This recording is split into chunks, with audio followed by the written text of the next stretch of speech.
নমস্কার বন্ধুরা, অর্চনার কিচেনে আপনাদের সবাইকে স্বাগত। আজকে চলে এসেছি একটা সুন্দর রেসিপি নিয়ে। রেসিপিটা হলো কাঁকরোলের রেসিপি। তার জন্য আমি 5টা-6টা কাঁকরোল এরম একটু মোটা মোটা সাইজ করে গোল গোল করে কেটে নিয়েছি। আর উনানে কড়াই চাপিয়ে দিয়েছি আর দিয়ে দিচ্ছি 4 চামচের মতন সর্ষের তেল। আর গ্যাসটা অন করে দিয়েছি। এবার কাঁকরোলগুলো আমি নুন হলুদ মাখিয়ে ভেজে নেব। আমি কড়াইয়ে তেলেতে দিয়ে দিচ্ছি 5 ফোড়ন আর দিয়ে দিচ্ছি একটা কাঁচা লঙ্কা। এবার ওই তেলেতে আমি কাঁকরোলগুলো ভেজে নেব।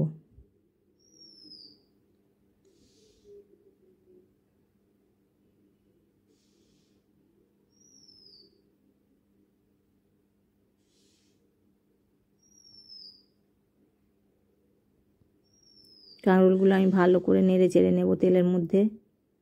নিয়ে আমি গ্যাসটা একটু কমিয়ে দিয়ে আর কাঁকরোলগুলো 1 মিনিটের মতন ঢেকে রাখবো।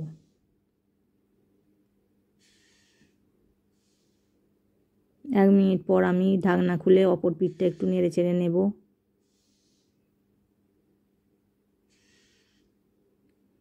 কাঁকরোলগুলো আবার নেড়ে চেড়ে নিয়ে আবার একটু 1 মিনিটের মতন ঢাকনা দিয়ে এগুলো ভেজে নেব। এর ফলে কাঁকরোলের ভেতরগুলোও ভালো সেদ্ধ হয়ে যাবে।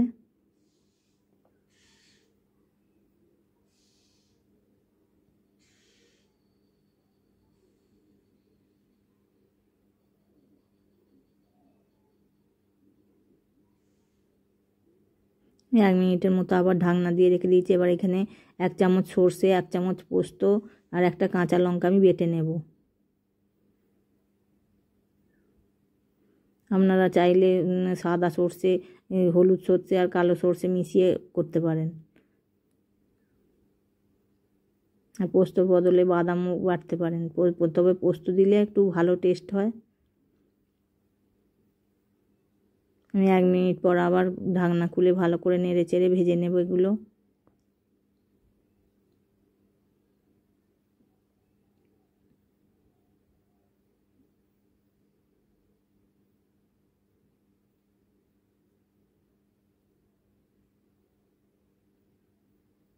আমার চ্যানেলের রান্নাগুলো যদি আপনাদের পছন্দ হয়ে থাকে তাহলে চ্যানেলটিকে সাবস্ক্রাইব করে পাশে থাকার অনুরোধ রইল। আর লাইক কমেন্ট অ্যান্ড শেয়ার করবেন। কাঁকরোলগুলো ভালো করে নেড়ে চেড়ে আমি ভেজে নিলাম। কাঁকরোলগুলো আমার ভাজা হয়ে গেছে।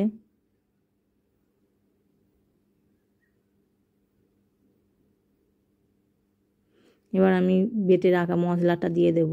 পোস্ত, সর্ষে আর কাঁচা লঙ্কা বাটাটা দিয়ে দেব। এবার এর সঙ্গে 1 কাপ জল মিশিয়ে আমি দেব।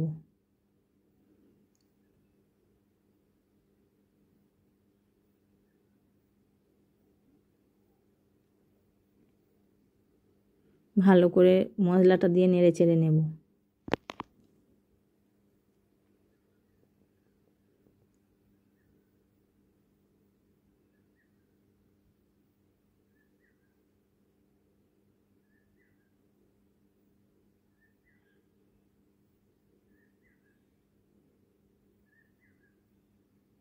আমি এখানে দিয়ে দেবো স্বাদ অনুযায়ী লবণ আর দিয়ে দেবো 1/2 চামচের একটু কম হলুদ গুঁড়ো।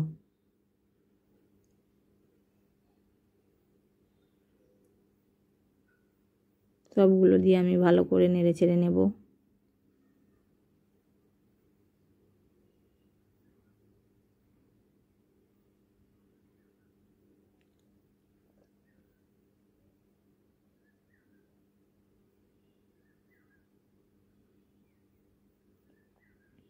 আমি 1-1.5 মিনিটের মতন নেড়ে চেড়ে ফুটিয়ে নিয়েছি।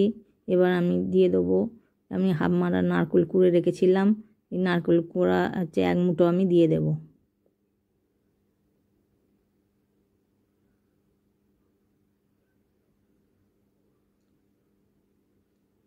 নারকেল কোড়াটা দিয়েও আবার 1 মিনিটের মতন আমি ফুটিয়ে নেব।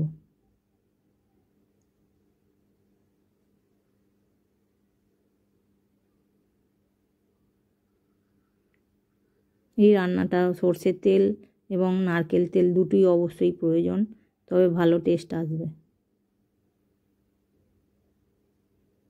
নারকেল কোড়া